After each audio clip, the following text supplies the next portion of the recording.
1960, PKI melancarkan kecaman-kecaman terhadap kabinet dan tentara. Ketika tentara bereaksi, Soekarno segera turun tangan hingga persoalan ini sementara selesai. Hal ini kemudian malah membuat hubungan Soekarno dan PKI kian dekat. Agustus 1960, Masyumi dan Partai Sosialis Indonesia atau PSI yang merupakan partai pesaing PKI dibubarkan pemerintah. PKI pun semakin giat melakukan mobilisasi massa untuk meningkatkan pengaruh dan memperbanyak anggota. Partai-partai lain seperti NU dan PNI hingga saat ini praktis telah dilumpuhkan. Tahun 1963, persaingan semakin sengit. PKI berusaha mendesak untuk mendapatkan kekuasaan yang lebih besar. Oleh karena itu, strategi ofensif yang dipilih untuk memenuhi harapannya. Di tingkat pusat, PKI mulai berusaha dengan sungguh-sungguh untuk duduk dalam kabinet. Pada tahun-tahun sebelumnya, partai ini umumnya hanya melancarkan kritik terhadap pemerintah, khususnya para menteri yang memiliki pandangan politik berbeda dengan mereka. Di daerah, persoalan-persoalan yang muncul tampaknya malah lebih pelik lagi, karena bersinggungan dengan konflik yang lebih radikal. Aksi ini merupakan upaya pengambil alihan tanah milik pihak-pihak mapan di desa dengan paksa dan menolak janji-janji bagi hasil yang lama. Selama pada tahun 1964, perlawanan terhadap aksi sepihak semakin lama semakin kuat. Hubungan Angkatan Darat dengan PKI sendiri pada masa itu juga kian memanas. Sindiran dan kritik kerap dilontarkan para petinggi PKI terhadap AD. Pada bulan-bulan awal tahun 1965, PKI menyerang para pejabat anti-PKI dengan menuduhnya sebagai kapitalis birokrat yang korup. Usul pembentukan Angkatan Kelima selain AD, AU, AL, polisi yang dikemukakan oleh PKI diakui memang semakin memperkeruh suasana terutama dalam hubungan antara PKI dan AD. Tentara telah membayangkan bagaimana 21 juta petani dan buruh bersenjata bebas dari pengawasan mereka. Gagasan ini bisa berarti pengukuhan aksi politik yang matang. Bermuara pada dominasi PKI yang hendak mendirikan pemerintahan komunis yang pro-RRC di Indonesia. Usulan ini akhirnya memang gagal direalisasikan.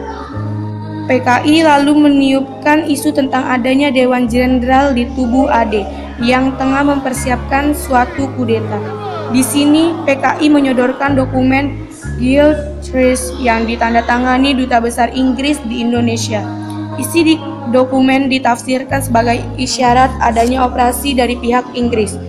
Meski kebenaran isi dokumen ini diragukan dan Jenderal Ahmad Yani kemudian menyanggah keberadaan Dewan Jenderal, ini saat Presiden Soekarno bertanya kepadanya. Namun pertentangan PKI dengan Angkatan Darat kini tampaknya telah mencapai level yang akut. Bulan itu juga Pelda Sujono yang berusaha menghentikan penyerobotan tanah perkebunan tewas dibunuh sekelompok orang dari BTI dalam peristiwa Bandar Betsi di Sumatera Utara. Jenderal Yani segera menuntut agar mereka yang terlibat dalam peristiwa Bandar Betsi diadili. Sementara itu di Mantingan, PKI berusaha mengambil paksa tanah wakaf Pondok Modern Gontor seluas 160 hektar. Sebuah tindakan yang tentu saja semakin membuat marah kalangan Islam.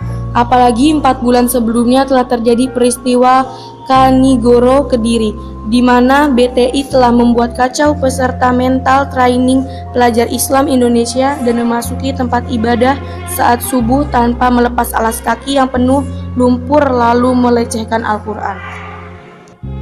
Suasana pertentangan antara PKI dengan AD dan golongan lain non-PKI pun telah sedemikian panasnya menjelang tanggal 30 September 1965. Apalagi pada bulan Juli sebelumnya, Soekarno tiba-tiba jatuh sakit. Tim dokter Cina yang didatangkan DN Aidit untuk memeriksa Soekarno menyimpulkan bahwa Presiden RI tersebut kemungkinan akan meninggal atau lumpuh. Maka dalam rapat Politbiro PKI tanggal 28 September 1965, pimpinan PKI pun memutuskan untuk bergerak. Dipimpin Letnan Kolonel Untung, perwira yang dekat dengan PKI, pasukan pemberontak melaksanakan gerakan 30 September dengan menculik dan membunuh para jenderal dan perwira di pagi buta tanggal 1 Oktober 1965. Jenazah para korban lalu dimasukkan ke dalam sumur tua di daerah Lubang Buaya, Jakarta. Mereka adalah Letnan Jenderal Ahmad Yani atau Menteri Panglima AD, Mayor Jenderal S. Parman, Mayor Jenderal Soeparto, Mayor Jenderal M.T. Haryono, Brigadir Jenderal D.I. Panjaitan, Brigadir Jenderal Sutoyo Siswomiharjo, dan Letnan 1 Pierre Andreas Tendaen. Sedangkan Jenderal Abdul Haris Nasution berhasil lolos dari upaya penculikan. Namun putrinya Ade Irma Suryani menjadi korban. Di Yogyakarta, gerakan 30 September juga melakukan penculikan dan pembunuhan terhadap perwira AD yang anti PKI, yaitu Kolonel Katamso dan Letnan Kolonel Sugiono. Pada berita RRI pagi harinya, Letkon Untung lalu menyatakan pembentukan Dewan Revolusi. Dalam situasi tak menentu itulah, Panglima Komando Strategis Angkatan Darat, Mayor Jenderal Soeharto segera berkeputusan mengambil alih pimpinan Angkatan Darat. Setelah berhasil menghimpun pasukan yang masih setia pada Pancasila, operasi penumpasan gerakan 30 September pun segera dilakukan.